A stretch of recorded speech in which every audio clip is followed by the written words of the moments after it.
हम back boys, ये हमारी सीरीज का 9th एपिसोड है जो सच में बवाल है। मैंने सोचा नहीं था इसमें वो देखने को मिल गया। अब हमें सुबह का सीन दिखाया जाता है जहां ऐना उठ रही है। तभी किम आकर बोलता है कि तुम्हें लोगों के साथ घुलना मिलना चाहिए ताकि तुम सोशली इंडिपेंडेंट बन सको। आजकल ऐना किम की सारी बातें मानती थी क्योंकि किम उसके लिए उसकी लाइफ का एंजल है जो उसके हर किसी काम में मदद करता है और उसने अपनी लाइफ में एक्चुअल हैप्पीनेस क्या होती है पहली बार देखी।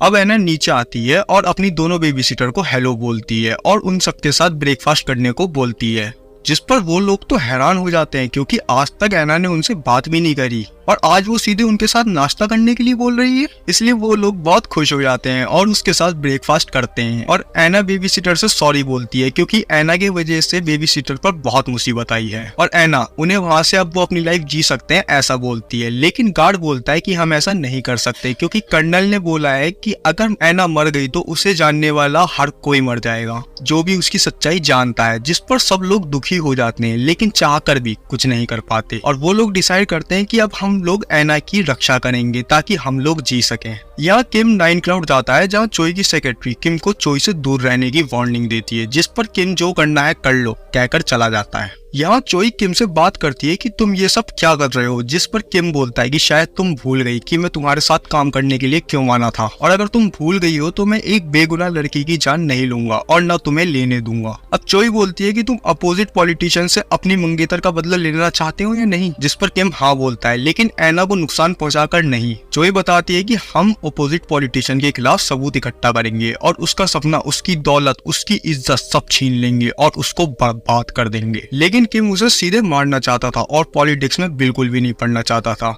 लेकिन चोई उसे किसी न किसी तरह मना लेती है और उससे कहती है कि मुझे कोई सबूत ला कर दो। यहाँ ऐना घर से बाहर आती है जहाँ उसका बहुत सारे फैंस वेट कर रहे थे, लेकिन इस बार ऐना उनका अच्छे से स्वागत करती है। जहाँ वो लोग ऑटोग्राफ मांग रहे थे वो उन्हें सेल्फी का ऑफर देती है। यानी ऐना ट्राई कर रही है अपने सोशल फोबिया को खत्म करने की, जो कि बहुत एक अच्छी बात है। यहाँ चोई और किम प्लानिंग कर रहे थे लेकिन किम का इरादा सिर्फ अपना बदला लेने का था, जहाँ चोई दो तरफा गेम खेल रही थी। अब हम यहाँ ऐना को देखते हैं जो अपनी मेडिसिन लेने के लिए जेसस की बिल्डिंग में आई थी, लेकिन उसे वहाँ ताऊ मिल जाते हैं और वो एक ट्रेनर है, इसलिए ऐना को सेल्फ डिफेंस सिखाने के लिए बोलते हैं और उसे अपने ट्रेनिंग सेंटर में ले जाकर बिना वजह के एक स्टूडेंट की कुटाई कर देते हैं। पहले उसकी सेल्फ डिफेंस के नेम पर आंखें फोड़ देते हैं और उसके बाद मेन पॉइंट जो लड़कों के लिए सच में बहुत दर्दनाक होता है, जिसके डर से बाकी स्टूडेंट वहाँ से भाग जाते हैं और नर्स ताऊ को अपना पार्टनर बनाने के लिए कहती है ताकि वो प्रैक्टिस कर सके, लेकिन ताऊ तुम्हारा बहुत नुकसान हो जाएगा कहकर बात टाल देते हैं। अब हम यहाँ चेयरमैन यानी चोई के भाई को देखते हैं जो भांजी भांजी कह रहा था और ट्रेनिंग सेंटर में आ जाता है और ऐना को बताता है कि मैं तुम्हारा अंकल हूँ, जिस पर बेबी सिटर हाँ बोलती है और चेयरमैन ऐना के हालचाल पूछते हैं। उसके अंकल की बात करने का स्टाइल बहुत अच्छा था, इसलिए ऐना भी उनके साथ थोड़ा फ्रेंडली महसूस करती है। अब यहाँ चोई और किम मीटिंग करके बाहर आ रहे थे जहाँ चेयरमैन भी आ जाता है और वहाँ ऐना भी थी, जिस पर चोई की शक्ल बन जाती है और वो चेयरमैन को दूर रहने के लिए बोलती है, लेकिन चेयरमैन उसे बताता है कि मुझे पता है कि ऐना उसकी भांजी है और तुम ऐना पर अपने ऑर्डर्स नहीं दिखा सकती और मैं तो सिर्फ यहाँ ऐना के साथ थोड़ा टाइम स्पेंड करने के लिए आया हूँ, जिस पर चोई मना करती है। लेकिन चेयरमैन उसे बोलता है कि क्या मैं ये बात सबको बता दूं कि ऐना कौन है, और वैसे भी ऐना की मर्जी है कि अगर वो चाहे तो मेरे साथ चल सकती है। लेकिन ऐना किम से पूछती है कि क्या मैं चेयरमैन के साथ डिनर पर जा सकती हूँ, जिस पर किम हाँ बोल देता है, लेकिन मैं भी तुम्हारे साथ आऊंगा, जिस पर चेयरमैन बोलता है मुझे कोई प्रॉब्लम नहीं है। अब वो गाड़ी में बैठ जाते हैं और किम से हॉस्पिटल चलने के लिए बोलते हैं, लेकिन किम पूछता है कि हॉस्पिटल क्यों, हम तो लंच पर जा रहे हैं ना, जिस पर चेयरमैन कहता है कि डरने की कोई बात नहीं है, बच्ची को इलाज की जरूरत है और तुम्हें सच में वहाँ बहुत मजा आएगा।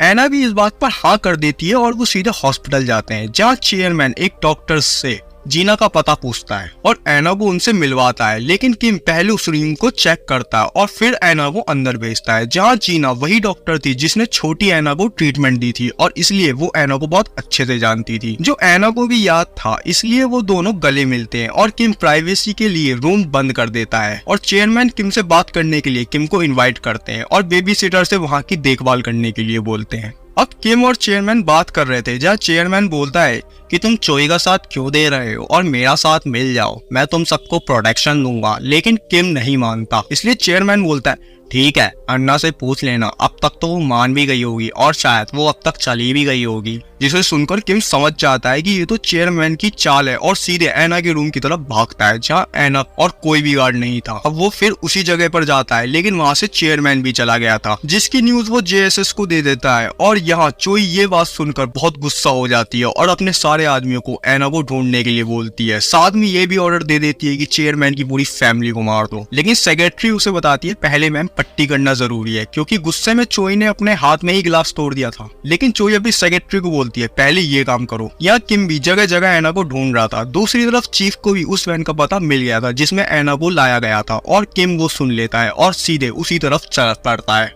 लेकिन यहाँ चीफ के सारे कैमरास बंद हो गए थे, जिस पर वो कमिश्नर को फोन करता है। लेकिन कमिश्नर अपोजिट पॉलिटिशियन के साथ मिल गया था जो हमने लास्ट एपिसोड में देखा था। यहाँ चोई के ऑर्डर की वजह से सारे गार्ड्स वायलेंट हो गए थे, लेकिन तभी कुछ गार्ड आकर बोलते हैं कि इस बिल्डिंग को अब हम लोग गार्ड करेंगे क्योंकि चेयरमैन ने आप लोगों को फायर कर दिया है। लेकिन चोई अपने सारे गार्ड्स को चेयरमैन के घर पर, ऑफिस में, जहाँ जहाँ उसकी प्रॉपर्टी है सब जगह खोजने को बोल देती है और उसकी फैमिली को मारने का आदेश तक दे देती है। यहाँ किम उस वैन पर पहुंच जाता है और उस वैन के ड्राइवर से पूछता है कि चेयरमैन कहाँ है। लेकिन वो ड्राइवर चेयरमैन तुमसे बात करना चाहते हैं कहकर फोन किम के हाथ में दे देता है। जहाँ चेयरमैन बोलते हैं कि अगर अन्ना को जिंदा देखना चाहते हो तो इस एड्रेस पर पहुंच जाओ और हाँ अकेले आना। और किम सीधे उस एड्रेस पर पहुंच जाता है जहां उससे चेयरमैन मिलता है और उसको अंदर जाने के लिए बोलता है। अब किम अंदर जाता है और वो देखता है कि वहां तो सब लोग बहुत खुश हैं और एकदम सही हैं। तभी किम चोई को बताता है कि ऐना मिल गई है और सही है। चोई ये सुनकर अपने सारे आदमियों को वापस बुला लेती है और शांत हो जाती है। यहाँ चेयरमैन आते हैं और बोलते हैं कैसा लगा मेरा मजाक।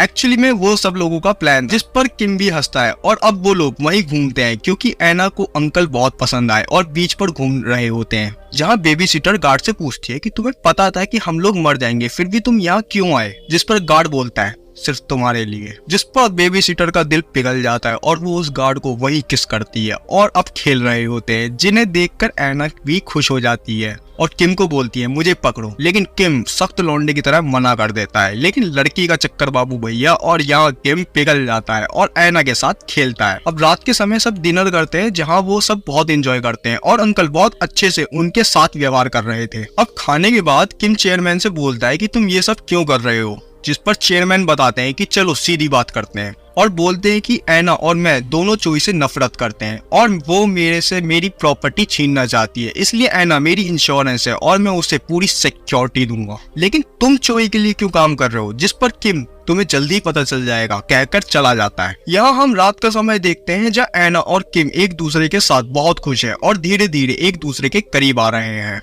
लेकिन किम अपने आप को समझाता है, लेकिन चाहकर भी ऐना को अपने दिल से नहीं भुला पा रहा था। और यही हाल ऐना का भी है जो किम को प्यार करने लगी और दोनों एक दूसरे को अपने दिल की बात कहना चाहते हैं। लेकिन दोनों को इसका ज्यादा अनुभव नहीं है और अपने दिल की बात चाहकर भी एक दूसरे को नहीं बता पाते हैं। अब वो दोनों डिसाइड करते हैं कि जो होगा देखा जाएगा और ये सोचकर दोनों एक ही गेट पर आके खड़े हो जाते हैं। और इसी लवली एंडिंग के साथ ये एपिसोड यहीं खत्म होता है। और धन्यवाद जो आप लोग इस सीरीज को इतना पसंद कर रहे हो।